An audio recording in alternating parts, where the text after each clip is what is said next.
नक्कीच वरळीमध्ये देखील एक बालाजी मंदिर आहे. इथे देखील आज नवीन आपण पाहतोय भूमिपूजन होत आहे.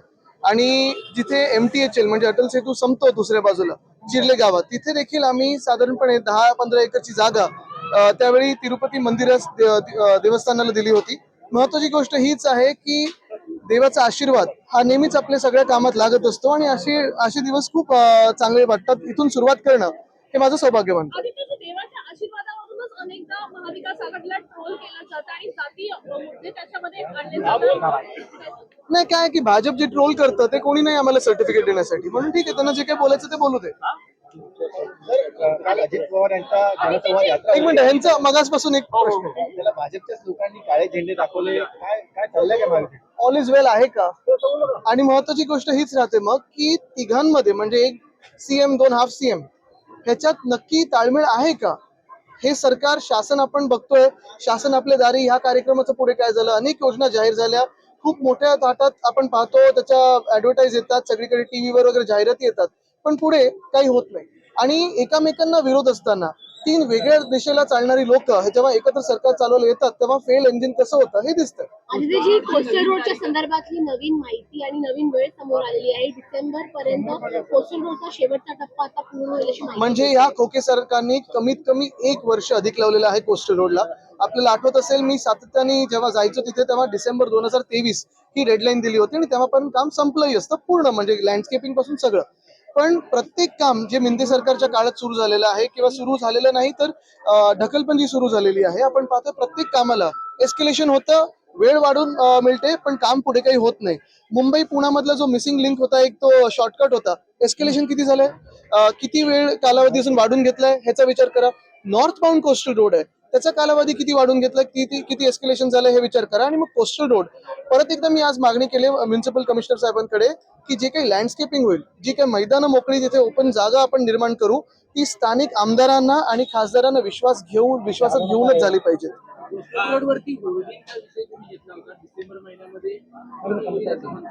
होर्डिंग आम्ही लावू देणार नाही. डिसेंबर मध्ये आमचं सरकार बसलेलं असेल तिथे आणि आम्ही एक सुद्धा होर्डिंग कोस्टल रोडवर येऊ देणार नाही.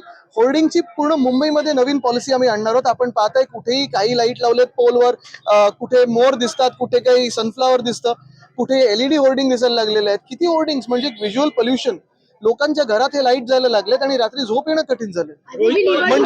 म्हणजे जसं आपण पाहिलं असेल घटनाबाह्य मुख्यमंत्र्यांना आमच्या सरकारमध्ये झोप यायची नाही आणि मग वेश बदलून जायचे कुठेतरी हुडी बिडी घालून, तसं सगळ्या लोकांचं झालेलं. निवडणुकीची तयारी पूर्ण झालेली आहे, मात्र अशी माहिती मिळते की 4 ऑक्टोबर नंतर आता निवडणुका जास्तीत जास्त लांबवण्याचा प्रयत्न आहे, कारण त्यांना माहितीये पुन्हा काही ते कोणी पुन्हा परत कोणी येणार नाही, सरकारमध्ये बसणार नाही. आणि मग प्रत्येक दिवस माझा लाडका कॉन्ट्रॅक्टर ही योजना कशी चालवायची. आपण पहा, गेल्या 2-3 कॅबिनेटच्या बैठकीत देखील अनेक कामं अशीच दिली गेली आहेत, एस्केलेशन करून दिलेली आहेत, किंमत वाढवून दिलेली गेली आहेत, ऍडव्हान्स मोबिलिटी मिळते, पैसा मिळतो कॉन्ट्रॅक्टरला.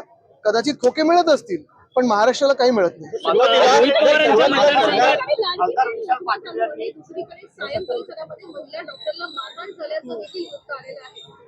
मी सायन हॉस्पिटल बद्दल आधी देखील बोललोय, आज महाराणीचा विषय आहे, पण अनेक विषय तिथे डॉक्टर्सच्या बेसिक सोयी सुविधांसाठी जे मी मांडत आलेलो होतो गेले 2 वर्ष आपण पाहिलं असेल, मी 2022 साली देखील 23 साली देखील आणि आता पण हे मांडत आलेलो आहे की तिथे डॉक्टर्सना बेसिक ज्या काही औषधांची गरज असते जी पेशंटना देण्यासाठी असते, IV फ्लुइड्स असतात, एक्सरे फिल्म असतात, ह्या देखील नव्हत्या.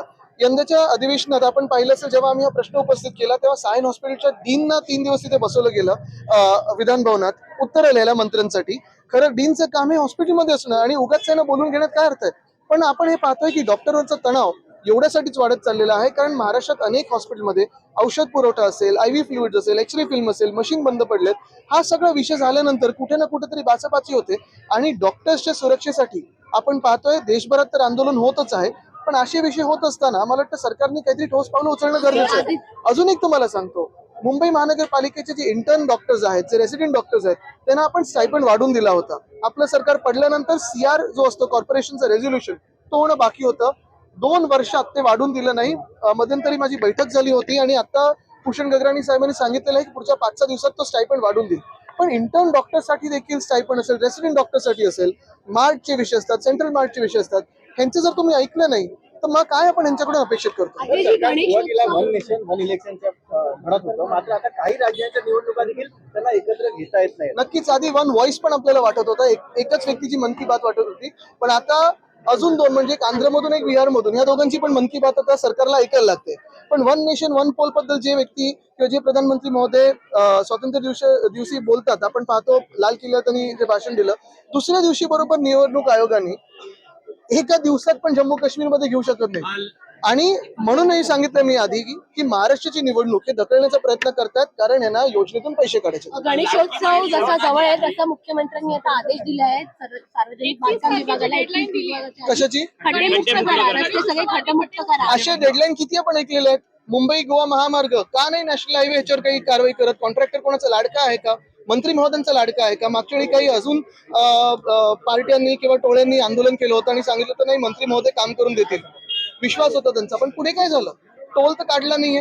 मुंबई गोवा असेल, मुंबई नाशिक असेल, मुंबई अहमदाबाद असेल, इथे बाहेरचे रस्ते झाले, पण खड्डेमुक्त हे काही करू शकले नाही. दोन्ही वर्षी रस्त्यांचा घोटाळा केला. उद्धव साहेबांनी ते सांगितलं ना, 50-60 वर्षात आम्ही अपेक्षित करतो निकाल. लाडकी बहीण योजना जी आहे त्यामध्ये सर्व पक्षीय एकमत आपल्याला होताना पाहायला मिळतं, मात्र अर्थतज्ञांचं काही वेगळं मत दिसलं आहे. एकूणच जो गोद्वारा आपल्यावर पडलेला आहे त्यातून कसं बघतं आहे? मला वाटतं मी बघण्यापेक्षा लाडकी बहीण नक्कीच योजना महत्वाची आणि आम्ही वाढीव देणार आमचं सरकार आल्यानंतर, ते तर आहेच. पण आपण हे पाहत असाल की लाडका कॉन्ट्रॅक्टर यांच्यावर जी उधळपट्टी होत आहे त्याच्यावर आपण कोणी बोलत नाही. आम्ही सातत्याने हे विषय मांडत आलेलो आहे की फायनान्शियल रूल आणि बजेट मॅनेजमेंट हा जो कायदा आहे, कुठच्याही राज्यावर 3% जास्ती कर्ज चढू शकत नाही. आता जर तुम्ही ह्या कॉन्ट्रॅक्टरना जेवढ्या योजना वाटप करून दिलेल्या आहेत, कामं वाटप करून दिलेले आहेत, FRBMच्या पुढेही आपण गेलेलो आहे आणि राज्य सरकार बरखास्त झालं पाहिजे, ही परिस्थिती आलेली आहे. आटपाडी खानापूरचे जे सुहास बाबर आहेत, शिंदे गटामध्ये आहेत, त्यांना अपक्ष खासदार विशाल पाटलांनी पाठिंबा दिलाय. त्या विशाल पाटलांनी अगोदरच महाविकास आघाडीला पाठिंबा दिला होता, त्यांनी आता ही भूमिका घेतली आहे. मला वाटतं एक महत्वाचं आहे की सगळ्यांमध्ये ताळमेळ असणं गरजेचं आहे. आपण पाहत असाल महाविकास आघाडीचे जे खरे घटक आहेत, आम्ही सगळे जे मित्र पक्ष आहोत, आम्हाला भाजपाचं जे मिंदी सरकार आहे, भाजप प्रणित महाराष्ट्र द्वेष्टी सरकार आहे, महाराष्ट्र द्रोही सरकार आहे, ते घालवायला आम्ही इथे कामाला लागतो. रोहित पवारांच्या